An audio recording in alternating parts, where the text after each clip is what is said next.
Inilah bahayanya ucapan JK dan lucunya ucapan adik Prabowo.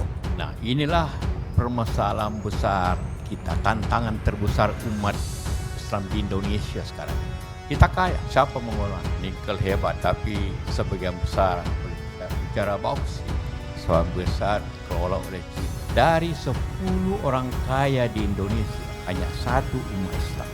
Satu Islam, hanya Khairul Tanzil. Dari 100 orang kaya sesuai dengan daftar yang disusun oleh pemerintah, hanya 5 yang Islam.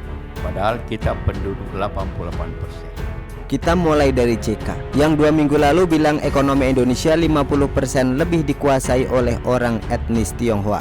Sedangkan jumlah etnis Tionghoa di Indonesia hanya sekitar 4,5% saja.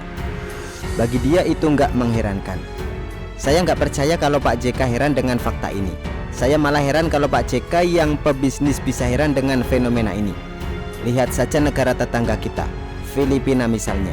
Etnis Tionghoa di sana cuma sekian persen, tapi menguasai perekonomian di Filipina hingga 60% pada 2020. Menurut Forbes, 7 dari 10 orang terkaya di sana adalah dari etnis Tionghoa.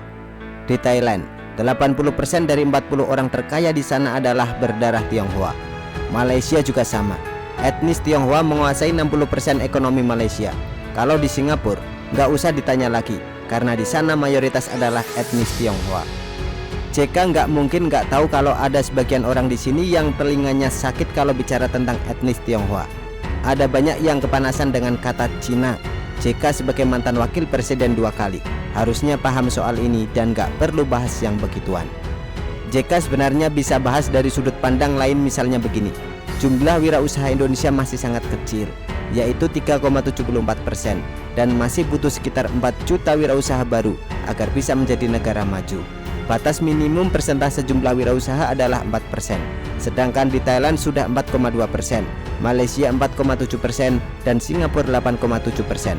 Di Amerika Serikat jumlah wirausahawan sudah mencapai 12%, dan kita tahu dari 100 orang terkaya di dunia, 42% dari Amerika Serikat dan 11% dari Cina.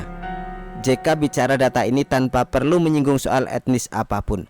Bahas saja angka entrepreneurship Indonesia yang masih di bawah batas ideal.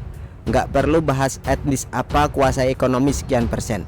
Memang fakta kalau negara mau cepat maju, perbanyak wirausaha. Masalahnya JK selama 2 periode ngapain aja?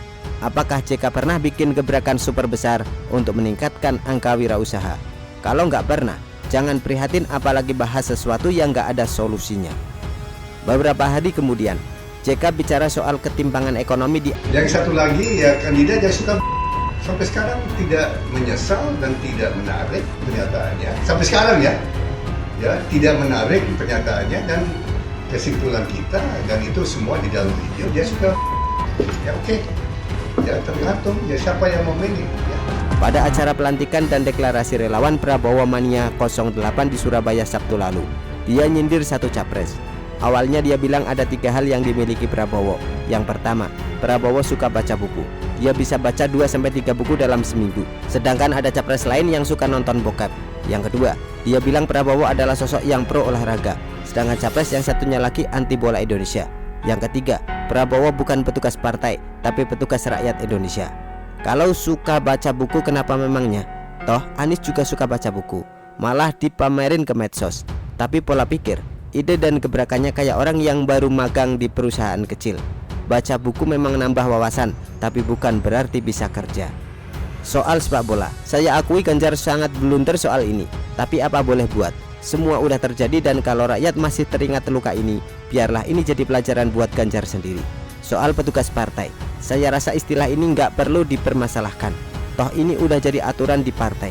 Presiden Jokowi juga sering disebut petugas partai, tapi Prabowo tetap nggak bisa menang dari Presiden Jokowi.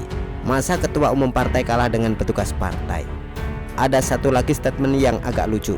Beberapa hari lalu, Hasyim juga mengklaim mayoritas program Presiden Jokowi sejalan dengan program-program yang dicanangkan Prabowo sejak maju di Pilpres 2014. Program Jokowi 99%, program Prabowo. Kenapa nggak sekalian 100% aja ya? Biar dramatis gitu. Jadi Presiden Jokowi cuma nyontek, mencuri ide orang lain, dan dia yang dapat kredit. Kalau ini, saya nggak ada komentar karena kalian udah paham mana yang lebih bisa dipercaya. Mungkin Prabowo mau diposisikan sebagai sosok capres yang pasti akan melanjutkan program Presiden Jokowi kalau jadi presiden. Menurut saya ini adalah bahasa marketing untuk meyakinkan banyak orang supaya memilih Prabowo. Banyak yang caper dengan Presiden Jokowi supaya dianggap sejalan dan selaras. Menjadi antitesis sama dengan menggali lubang kubur sendiri. Begitulah kura-kura. Artikel diambil dari Shua.com, ditulis oleh XRD. Bagaimana menurut Anda?